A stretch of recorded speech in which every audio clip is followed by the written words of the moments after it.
Hello everyone, welcome to Darien Library on this Mother's Day weekend. My name is Erin Shea. I'm head of adult programming here at the library.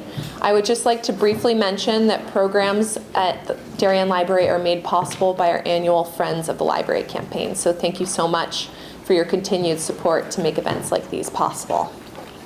This afternoon's guest is the New York Times best-selling author of National Book Award winner In the Heart of the Sea, Pulitzer Prize finalist Mayflower, Sea of Glory, and The Last Stand.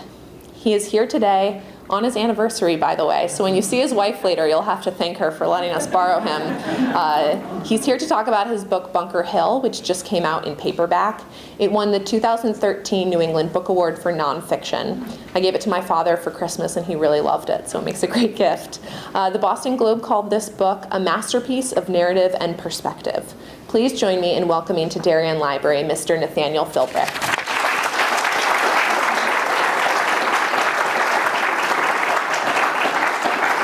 Well, thank you. It is really great to be here.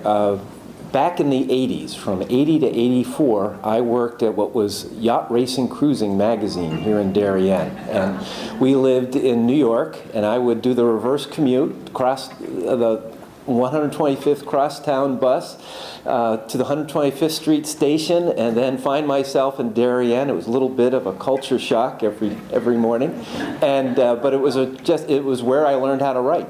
And I have to say, I spent a lot of time in the library because I'd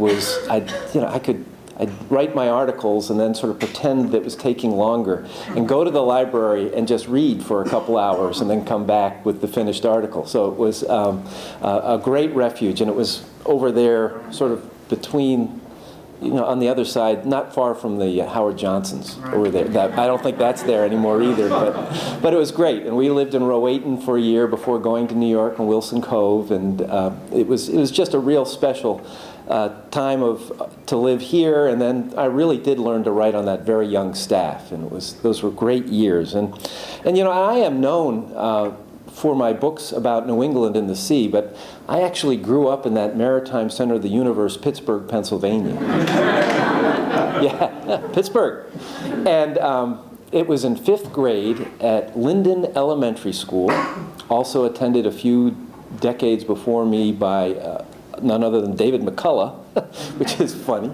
But it was in 5th grade that I read the book which, in retrospect, kind of changed the course of my life. Johnny Tremain. Oh, God bless Esther Forbes. I mean, it was with this book that I began to think history isn't about dates and statues with dust on them. It's about real life people, ordinary people like me, like Johnny, caught up in extraordinary situations. And it's really interesting. And it was a revelation. And I was blessed with a great APUS history teacher, Miss Wilt. We still exchange Christmas cards, and she will be forever Miss Wilt to me. But and she was the first to sort of encourage me as a writer. However, I was an English major in college and in grad school, and then spent the beginning part of my professional career as a writer here at Yacht Racing, and then I had a brief stint editing a wonderful publication that came out in 1984, Yachting, a Parody, with 2 A's, no C. Okay, yeah, 6 pages, how to walk down a dock. Hey, it was the 80s. And it was after finishing that we moved to Boston. And we ended up living in the north end of Boston, which is really the historic core of the city. And by that time, my wife and I had an 18-month-old daughter, Jenny. And although I styled myself a freelance sailing journalist, most of my responsibilities involved pushing Jenny around on a stroller in the afternoon. And we would explore the crooked streets of the North End, almost always making our way up to Copp's Hill Burial Ground. Oh, this is the nodal point of history in Boston. The canted stones, the Mathers are buried there. There was a noted patriot named Daniel Malcolm, who died just in the years before the outbreak of the Revolution, but had a lot of patriot rhetoric on that stone. And supposedly the redcoats, when they were stationed in Boston, used that headstone for target practice. And you can see the chips made by the musket balls. Oh, it's just great. And then you stand there and you look out and you can see the Bunker Hill Monument. You can see the Boston Harbor spread out before you. And it was then that I began to think in terms of history, really. And I thought, well, what was it like in the time of Johnny Tremain? So that fall, we developed a routine where every Sunday I got to get in the T and go to the Boston Public Library, and I began to research the history of Boston, particularly with an interest in the topography. And I quickly began to realize that in 1775, Boston bore absolutely no resemblance to Boston today. It was a 1.1 square mile island dominated by 3 hills of nearly mountainous proportions. A Prospect, Beacon Hill, which is there today, is just a shadow of what it was then, as these hills were shaved down and used as fill to fill out the marshes around. The Back Bay was not a neighborhood, it was the Back Bay, and it lapped along the edge of the Boston Common. And it was from the edge of the Boston Common that in April 18, 1775, the British regulars departed on boats across the Charles River for Cambridge, and thus started what would become Lexington and Concord. And this island was connected by a thin neck of land to Roxbury, so thin that in a spring high tide it was washed over and it became literally an island. There are about 15,000 people on it. I live on Nantucket Island, have for 28 years now, can't believe it. And we have now a year-round population of about that. And I can tell you, if you live in a community on an island of that size, if you don't know them by name, you recognize them. And in fact, during the Revolution, we have the testimony of someone who lived in Philadelphia, which was a much bigger city than Boston. And he said he literally knew everyone's name, and it was very personal. And I grew up thinking of the Revolution as this kind of ideologically driven break with the past, where it was issues and right versus wrong, evil loyalists, good patriots, and it was the issues that were driving the day. And as I began to research what would become Bunker Hill, I began to realize how personal it was. Samuel Adams did not like Royal Governor Thomas Hutchinson, in large part because he felt that Hutchinson was responsible for the financial ruin of his father, and thus was driven much of the tension that would ultimately culminate in a revolution. There were the issue, because there were people in both camps, and it was the issue, of course, was taxation without representation, but there was a history to that. 15 years before, there had been the French and Indian War, which had been fought largely on New England's behalf. It had eliminated the menace of the French and Indians up north that had devastated New England over the last century in a series of never-ending conflicts. And at the end of this conflict, the British Empire estimated it was in debt by the tune in today's dollars of somewhere in the neighborhood of 20 billion. That was a lot of money back then. And it was decided we have to bring some fiscal responsibility to the empire. These colonists need to pay for what it costs to defend them. And contrary to what a lot of us think the situation was then, the colonists were the least tax-freest people in the British Empire.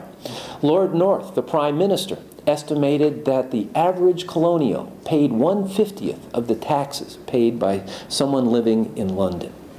And so from the British point of view, this was not a question of bringing tyranny upon them. And the issue became the sovereignty of Parliament, and they saw the sovereignty of Parliament as absolutely essential to the checks and balances of to sustain English liberties. With the sovereignty of Parliament was to keep the king at bay, and the king felt that he was pushing the parliamentary side of things. And so there's one point of view, and then you had the New Englanders. Many of them descended from Puritans who had come across those 3,000 miles of ocean to get away from the king and his meddlesome bishops so that they could worship as they pleased. They were not in search of religious freedom. The Quakers who came over in the 17th century and were hanged on Boston Common discovered that this was not religious freedom they were in search of. They were there to worship as they saw was the right way because it was the right way. A sense of spiritual certitude, of autonomy from where they had come from, was built into their DNA. And so their descendants saw this as something where our ancestors created this society, and we, largely without any help from England, created it. And now what do you want to do? This little island 3,000 miles from this continent that in 20 years will have more Englishmen than even England? What do you want to do? You want to tell us what to do? And yet there was a deep love for the mother country. Even radicals like Samuel Adams would refer to England as home. And so the issues that were driving this were really pushing people in different ways. But there was, in the early stages, most people were in the middle. They were quite happy with the way things were. But things would become different, as in 1765, the Stamp Act would create riots in Boston. The English government would pull back. There was a Boston Massacre in 1770. And then 2 years later, in 1772, things are beginning to calm down to the point that Samuel Adams and the other patriots are fearful that, this just may all end. It's over. It was then that Samuel Adams created the 21-member Committee of Correspondence. And if there is anything that made this revolution a reality, I think this was it. This was a committee that began to write open letters that were then sent to the more than 250 towns throughout Massachusetts. Now remember, this was when Massachusetts included what's now Maine. And in these letters, we're discussing the issues of the day. Does Parliament have sovereignty over us? Or is it our general court? All these kinds of things. And they would be read in the town meeting. Now in Nantucket, we still have that wonderful New England tradition of the town meeting, where personalities that are well known in town take their accustomed points of view, and the discussion is lively, combative. But it's wonderful. By the end of this screaming match, people come to a consensus. This is the raw, essential element of democracy, and it was the lifeblood of Massachusetts. But up until this point, it was local issues that were discussed. Do we widen the road? Do we build that bridge? With the invention of the 21-member Committee of Correspondence, these town meetings became forums in which these letters were read. They were discussed. Samuel Adams had created an autonomous network of communication outside the royal realm. He had turned these little town meetings into the 18th century equivalent of chat rooms. And then they began to send letters back to the Boston Committee of Correspondence. In the January of 1773, a letter from the town of Gorham, just inland from what's now Portland, Maine, founded in the early 1700s by the descendants of King Philip War veterans. 15 years earlier, they had been attacked by Indians.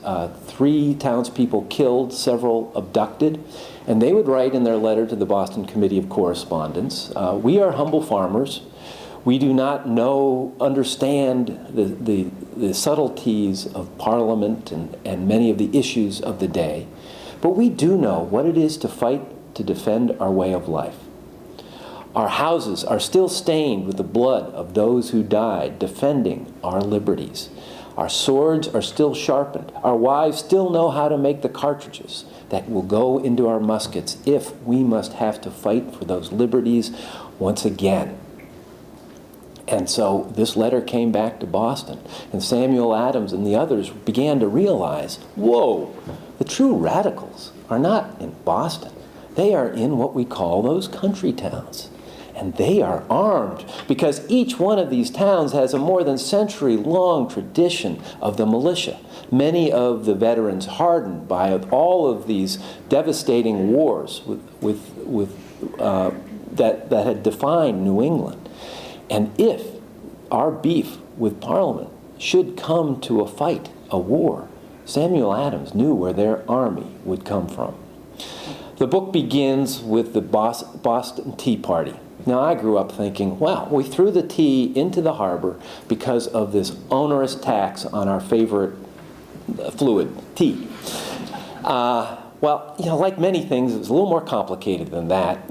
Actually, there was a surplus of English tea. The East India Company that had the monopoly on selling tea to the colonies had too much. So it was decided to lower the price by a third to move some of this merchandise and add just an infinitesimal little tax to show that, hey, Parliament still had the right to do this.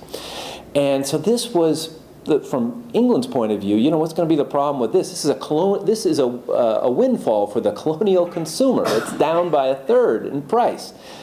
There were some Boston merchants, however, that had a different attitude towards this. They had made a lot of money over the last decade by smuggling in cheap, illegal Dutch tea that was now undersold by the English tea. What do you do if you are one of these patriot merchants? You embrace the ideological imperative, and you say, we will not land that cheap English tea. We will throw it in Boston Harbor. And that is exactly what happened in December of 1773. That's where my book begins. And when Benjamin Franklin heard about the Tea Party, he was in England, an advocate for the colonies in Parliament. And when he heard about this, he immediately said, well, they should just pay for the tea.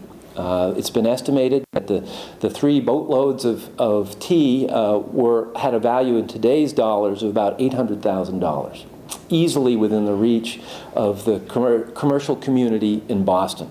But Samuel Adams did not want to solve this particular problem. He wanted to exploit it. So he did everything in the months ahead to avoid that possible solution. And many in the merchant community were outraged, and who had considered themselves patriots. They said, what's going on here? Well, the British government played perfectly into Samuel Adams' hands by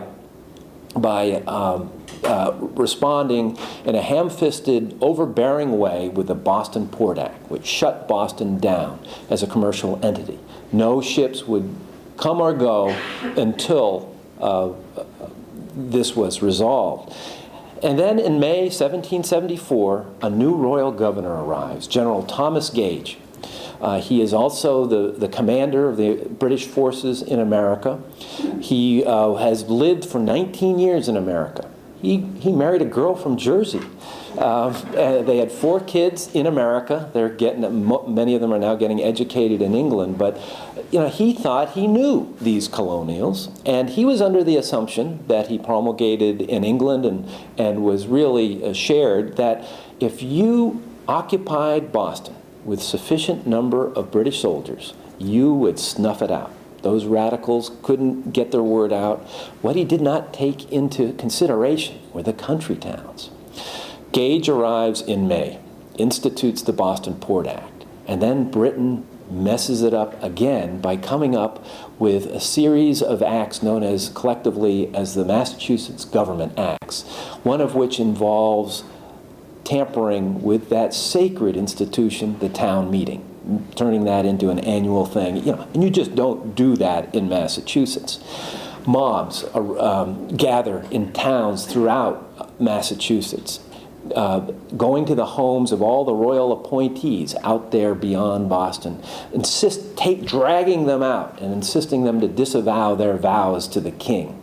The loyalists begin to flee their homes and seek out Boston as a city of refuge, as every town, with the exception of Marshfield, Massachusetts, becomes in control of the Patriots.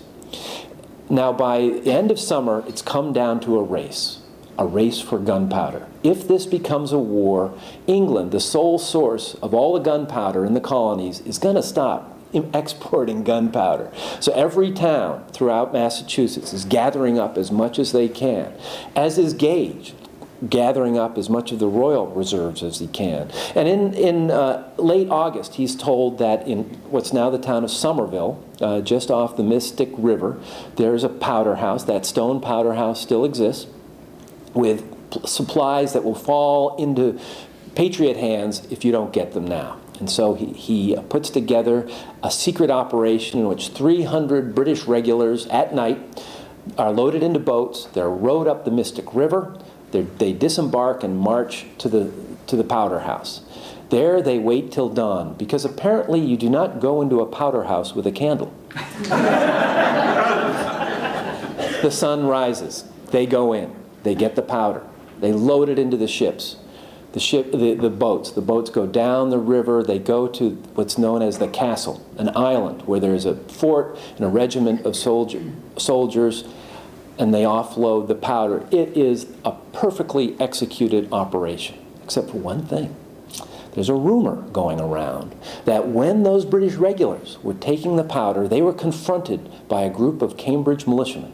Shots were fired, and several militiamen were killed. It didn't happen, but that did not prevent the rumor from spreading from town to town to town, until that night every town within a 40-mile radius of Boston was alive with word of our fallen brethren in Cambridge, and we must go there to defend our rights. By the next morning, thousands of militiamen from towns all over Boston are in the streets making their way to Boston. By the afternoon, in Cambridge, on the Green, there are 4,000 militiamen, 3 times the population of Cambridge at that time. And the word goes out, whoa, we gotta, and they quickly find out no one died, but they're going to take care of business. They round up all those old royal appointees, and on the court steps of Cambridge insist that they recant. And it's getting tense. It's looking like windows are going to break.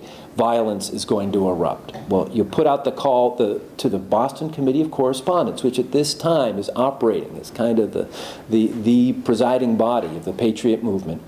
And I grew up thinking, if you're talking Boston and the Revolution, it's 3 guys. It's John Hancock, John Adams, and Samuel Adams. But the fact of the matter is, when anything happened in Boston involving the on-the-ground revolution, those guys weren't around. They were either on their way or attending the Continental Congress in Philadelphia. And sure enough, that they were on their way to the first one when this happened. So who do you call at this stage? Well, it's a 33-year-old doctor, a widower with 4 children between the ages of 2 and 8, named Joseph Warren. He is John Adams' personal physician. And he, for the last 10 years, has been studying at the side of Samuel Adams when it comes to the Patriot movement. And he goes over with some other members of the Boston Committee of Correspondence, and they calm everyone down. A shower of rain is helpful in that regard. And whew, okay, but now Gage understands. Boston isn't the problem. It's all those country towns. In the next 2 weeks, Joseph Warren shifts gears and in Milton reads a document that he has just written known as the Suffolk Resolves. It's a radical document, basically saying if it comes, we're going to fight. His good friend Paul Revere takes this document and rides 300 miles south to Philadelphia, where the First Continental Congress has just sat. No one knows what's going to happen with 13 colonies working together. It's never worked before. But when this document, the Suffolk Resolves, is read before them, they unanimously endorse it. This is a radical document. No one really saw this coming. Whoa! And Joseph Warren wrote it.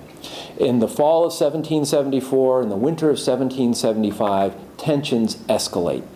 As more and more British regulars arrive in Boston. There will ultimately be close to 9,000 British regulars in Boston. This is in a town of 15,000 people. Fights break out in the streets. Many Patriot families, fearful of what might happen, begin to leave. And then it's March 5th, 1775, the anniversary of the Boston Massacre. Every year since the Boston Massacre, there has been an oration delivered in the Old South Meeting House to remember those who died. And it usually a screed against the dangers of a standing army, not something British regulars are going to appreciate. And everyone is deeply concerned that the oration this year, which is on March 6th because the 5th was a Sunday, could be the match that lights the fuse. Who is going to deliver the speech? Well, it's going to be Joseph Warren. That morning, 5,000 people are assembled in the Old South Meeting House. That's a third of the town of Boston. It's jammed. And the Old South Meeting still exists. It's a very different pew configuration than it was then. But there's people in the aisles. And there's 40 British officers that Samuel Adams has carefully seated together in a unit, right in front of the podium, the altar, right there. And they're all waiting for Joseph Warren. But he can't get in. He can't go down the aisle. So this guy had a flair for the dramatic. He comes in through the back window. And guess what? He's dressed in a toga. He delivers a most eloquent oration speech with those 40 British regulars right in front of him. In his handwriting, his manuscript that he read is at the Massachusetts Historical Society. And the best, most wonderfully eloquent paragraph, you can tell, is a late insert. That's the way things are. And he delivers this masterful speech with a handkerchief in his hand that he waves as he speaks. And it's in the middle of the speech that one of the British regulars holds up his fist, opens up his palm, and there are 4 pistol bullets. Whoa. What does Joseph Warren do? He does not miss a beat. He drops his handkerchief on the bullets. The crowd loves it. The speech is finished. There's a little bit of confusion, but no violence breaks out. Let's go to the night of April 18, 1775. Every Patriot leader has left Boston. It's too dangerous. And there have been lines at the town gate as people line up to leave through the neck into Roxbury. Something is going to happen. Well, every Patriot leader is gone except for Joseph Warren. And in the night of April 18, he learns that Gage has a secret mission using 500 British regulars to go to Concord, where the Patriots have assembled a cache of cannons and other armaments and provisions, and they're going to hopefully seize those and then return to Boston. Joseph Warren gets his friend Paul Revere over and tells him to go out there along with William Dawes and alert the countryside. Hey, everybody's heard of Paul Revere, but how many people have heard of the guy who gave him the orders? The one who pushed the button and said, let's go for this. He wakens the next morning to learn that 8 militiamen have died on Lexington Green. Somehow he gets out of the city, makes his way across the river, attends a meeting of the Committee of Safety. And this is the committee that has been organizing what will become the Provincial Army. After that meeting, he immediately makes his way to Lexington, even though there are British regulars all over the place. He makes his way there, and by this time, the 500 British regulars have gone to Concord, had that exchange at the North Bridge, and now they are fighting their way back to Boston, house by house, as militiamen come out of the woodwork and are along the stone walls, behind trees, firing on these regulars as they march towards Boston. Warren arrives right around Lexington and immediately puts himself in harm's way. He apparently was quite a snappy dresser. And you remember, those horizontal curls were the look then, and he had 2 hairpins holding them in place. And in what's now called the town of Arlington, a British musket ball takes out one of the hairpins. People go, whoa, did you hear about Joseph Warren? This is a different kind of patriot leader. The next morning, by this time, the British regulars have made their way back to Boston. Boston is now a city under siege, a British-occupied city under siege. Thousands of militiamen are gathering in Cambridge, which is becoming the headquarters of the Provincial Army. Thousands are in Roxbury, They have, with exception of Boston Harbor, they pretty much have Boston surrounded. The Provincial Congress, which has been in Concord, now moves to Watertown, so it can be closer to the military headquarters in Cambridge, and they elect a new president. Who did they elect? Joseph Warren. He is also the leading member of the Committee of Safety, which operates basically as the executive branch of the provincial army. And he's everywhere. When violence breaks out, there is a little-known naval battle, the Battle of Chelsea Creek, in which a British war vessel is taken for the first time when a schooner runs aground and is burned. Joseph Warren is there.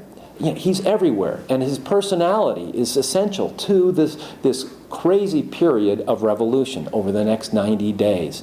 At one point, and he can't be everywhere at one point, at all the time. At one point, the Provincial Congress sent him a letter saying, "Come on, you got to attend. You got to come over here because we're waiting to have a meeting. Where are you?" Well, he's at the Committee of Safety trying to organize the army.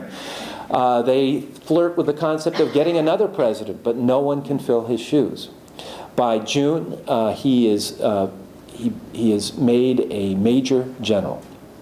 And by the night of June 16th, it's learned that the British are planning a sortie.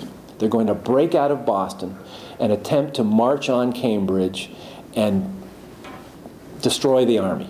And they could very easily do this. This is a motley crew of militiamen. And so to stall that, the decision is made to build an earthen fort, a redoubt, atop Bunker Hill, the largest hill in the middle of the Charlestown Peninsula. So that evening, William Prescott and 1,000 provincial soldiers march across the thin Charlestown neck to the Charlestown Peninsula. They march to Bunker Hill. But for reasons that are still obscure, they continue to march south to the much smaller Breed's Hill, overlooking the community of now abandoned Charlestown. This is right in the figurative face of the British, just a half-mile away on the other side of Boston Harbor. Prescott builds his fort feverishly. His men work, and they build this earthen redoubt. Dawn comes, and they see that they are surrounded by British warships that begin to fire on this earthen redoubt. Prescott stands upon the ramparts, waves his sword in defiance, especially after one of his men gets his head disconnected from the rest of his body by a cannonball.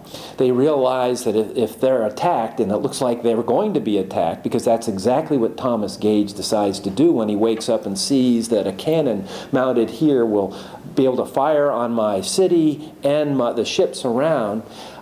What happens is, instead of postponing a British attack, Prescott, by building this fort on Breed's Hill, has spurred one. I mean, no one was prepared for it. So back in the headquarters, they're frantically trying to figure out what to do. They're sending soldiers across the neck as Gage puts together an army that's going to be led by William Howe. 2,000 British regulars begin to assemble as those ships continue to fire on this earthen redoubt. Prescott realizes his left is very vulnerable, so they build what's known as the breastworks that include towards the Mystic River on the other side. They build it to a wetland, and then as more and more soldiers come along, they continue that and build what's known as the rail fence that continues across the width of Charlestown to the very edge, where there's a cliff down to the beach along the Mystic River. And then it is John Stark from New Hampshire, John Stark and his Hampshire boys, who arrives late, just at the last minute. He looks and he says, "What is going on here? Why do we have a fort here? Oh my gosh, they could send soldiers up the beach and completely flank us, go around us and get us." So in the last second, Stark's Hampshire boys get all the stones they can find and build a wall. And in fact, that is exactly what William Howe had planned to do. He was going to send his crack light infantry, the Welsh Fusiliers, sneaking in around.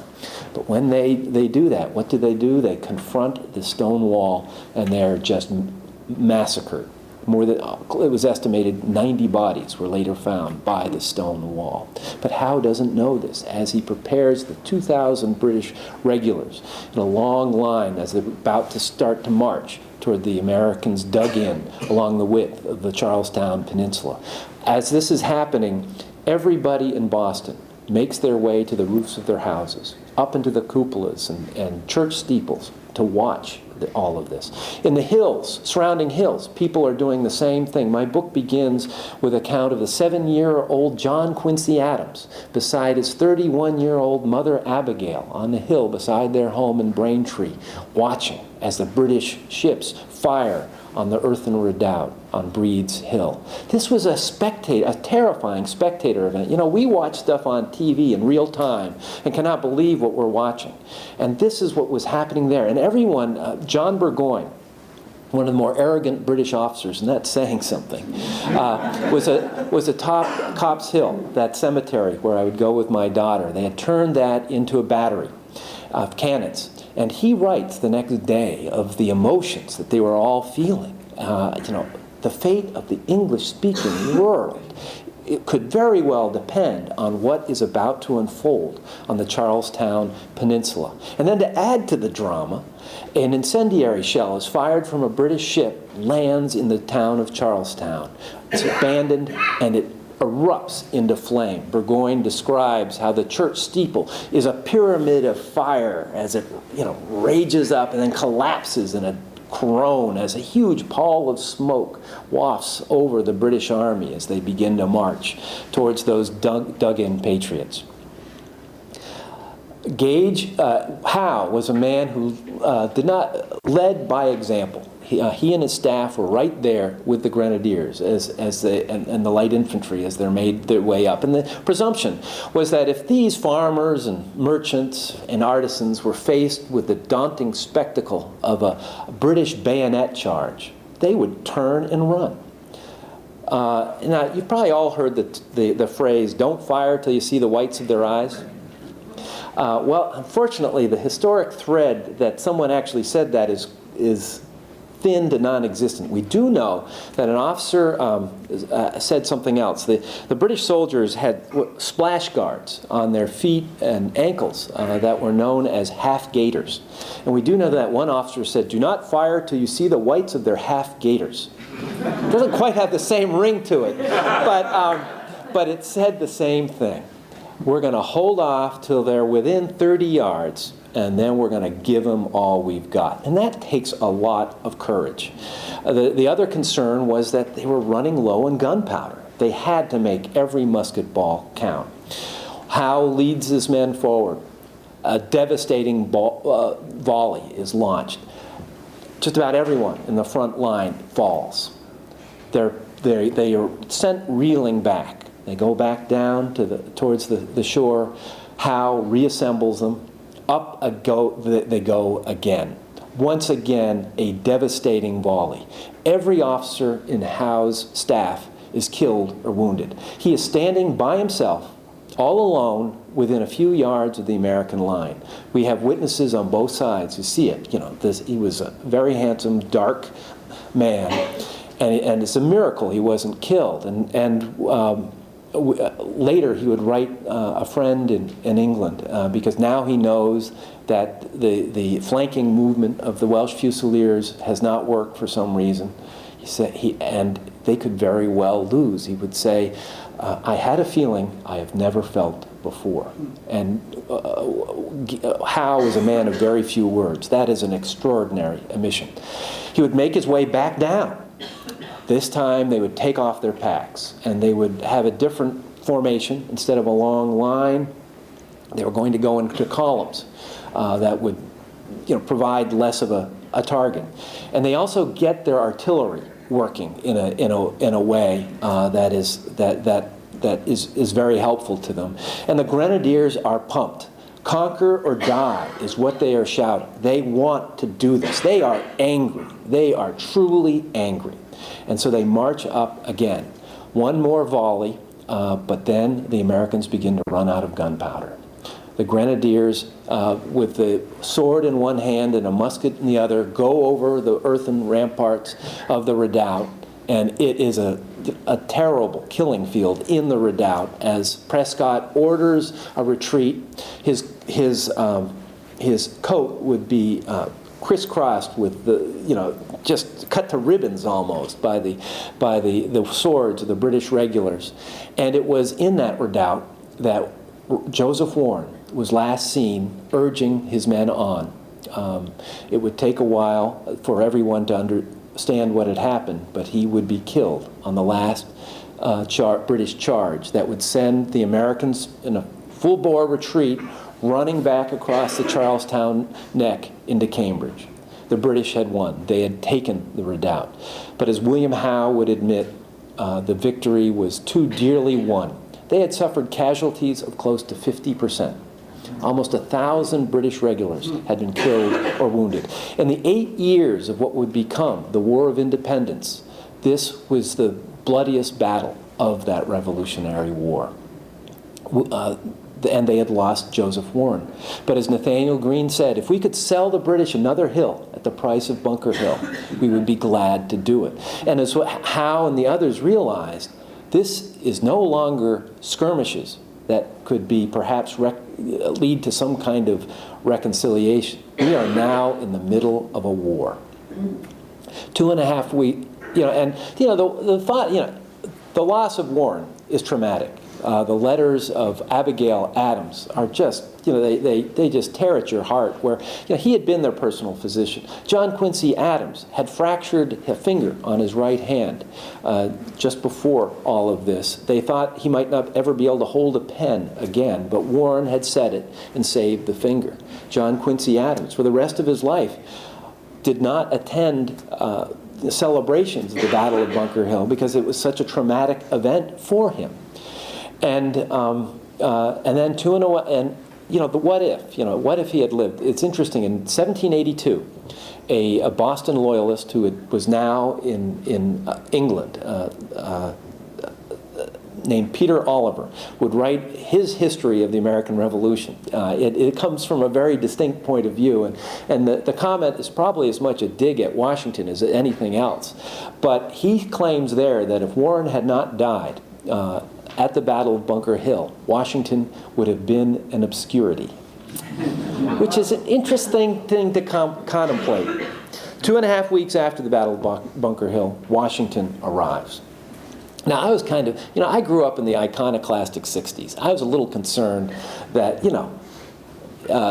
is Washington going to be a total buzzkill? Look at him in the dollar bill. Is he a marble man? No, this was Washington in his early 40s. This was a man full of passion and who wanted desperately to attack.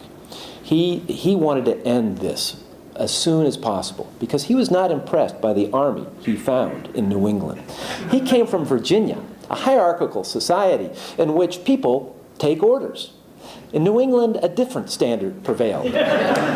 Because they had been schooled in the town meeting, when their officers, who had to be either related to them or from their town, they would serve under no one else. When their officers would give them an order, they would say, "Whoa, wait a minute. We will talk about whether we want to do this. And if we do, we will do this." This drove Washington insane. I mean, how am I supposed to make a professional army out of this? And and it was very clannish. They did not see themselves as Americans. They didn't even see themselves as New Englanders. They were from Massachusetts, and they didn't like. If you were from Massachusetts, you didn't particularly like those people from Connecticut, and everyone hated the New Hampshireans. This is a very parochial, clannish group, and yet Washington began the toughest work of the Revolution, which would not be battles fought and lost. It would be getting because this is the microcosm that really is the metaphor for what will become a new nation. How do we get these people who have their old hatreds and loves, begin to put them aside and think of themselves as a new nation? I think the pivotal time is November 5th, 1775. Boston had a wonderful tradition. An annual celebration on November 5th known as Pope Night. It was New England's version of Guy Fawkes Day. Guy Fawkes Day was celebrated in England for the foiling of the plot to blow up Parliament and the King. In Boston, it had a different tinge. It was an anti-Catholic riot in which the gang from the north end of Boston and the gang from the south end of Boston would take a cart upon which they would put effigies of the Pope and the devil.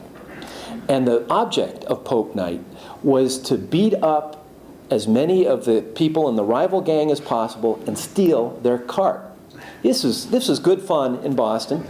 Just a few years before, a young kid had been killed when the wheels of one of these carts had gone over his head. And several of Washington's officers, as this revered date approaches, say to Washington, hey, the boys would like to celebrate Pope Night. Is that all right with you? Washington would issue a regulation, and I'm paraphrasing here, that basically said, are you kidding? Here we are, fighting the most powerful army on earth. We need all the help we can get. Catholic France is supplying us with, clandestinely, but is supplying us with gunpowder. We want French Canada, all those Catholics over there, to come in on our side. And you want to celebrate Pope Night? No, it is foolish. And that was a wake-up call. Whoa, wait a minute. It isn't about, all the things we love to do that, were about ancient hatreds. It's about rethinking everything and beginning to think of ourselves as a nation that will potentially operate in the world sphere. Okay, Washington wants to attack, but he doesn't have the gunpowder, and he doesn't have particularly the cannons he needs. And one of the biggest challenges he has is the artillery regiment. They had been an embarrassment during the Battle of Bunker Hill. Most of the officers had fled in panic. Washington had to clean house. He needed new blood. He needed a new colonel. And it was in September of 1775 when he's inspecting the fortifications, a new fortification that had been built in Roxbury, that he meets a 25-year-old former bookseller. And God bless booksellers. We love our booksellers. Henry Knox. And what Henry Knox said was, everything I know about the military, I read in the books in my bookshop. He was about as tall as Washington, but roly-poly, and he had a glint in his eye, and he was clearly very bright. Washington says, maybe this is the kid to take over the artillery regiment. But he realizes if he does this will create a firestorm among the officers from New England. So what does he do? He decides, before he makes this announcement, he sends Henry Knox on a secret mission. Because 300 miles to the northwest, at the southern tip of Lake Champlain, is Fort Ticonderoga, where there are 20 tons of cannons. But how do we get those over 300 miles to Boston? Henry Knox goes there with his younger brother, William. They make their way to Fort Ticonderoga, where they begin to build huge sledges, and assemble herds of horses and oxen, and wait for it to snow. It snows. Finally, they get the snow they need. They load the cannons onto the sledges, and in a huge caravan begin to make their way south. They're working their way down the frozen Hudson River, when in the town of Albany, one of the largest cannons goes through the ice down to the bottom of the river. Citizens of Albany help them bring it back up. From that day forward, it's known as the Albany. They then begin to make their way across the entire width of Massachusetts. Going up the mountains of the Berkshires is tough, but going down is even harder when those sledges threaten to run over the oxen ahead of them. But then, by the end of January, what does he do? This 25-year-old former bookseller delivers the cannons to the town of Framingham. By this time, the announcement that he is the new colonel of the artillery regiment has been announced. There has been, as predicted, the firestorm. Some of the letters are hysterical from, I will resign. Okay, go ahead, resign. Oh, maybe I won't. But, that kind of thing. But everyone has to admit now, by the end of January, perhaps this kid is capable of performing wonders.